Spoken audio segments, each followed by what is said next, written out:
our mutual friend Kristen Soltis Anderson makes this point about why political polling is not as reliable as other forms of sort of survey research, because there's too small a data sample, right? So like there are lots of explanations why Mike Pence dropped out, and the people who want to say it's because the old Republican Party is dead will say it's because the old Republican Party is dead, and it's non-falsifiable right now.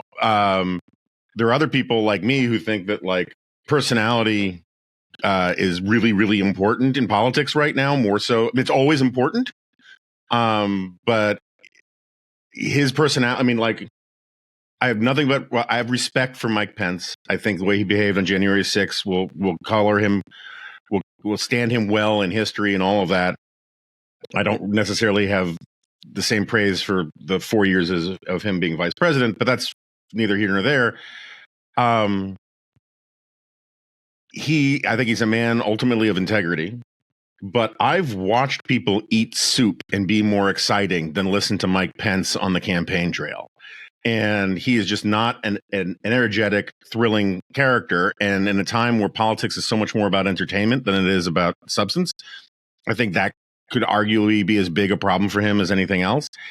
And then lastly, none of these candidates are moving their numbers based on issues. Like we're going to talk about the speakership race in a second, but like the speakership race or whatever that was,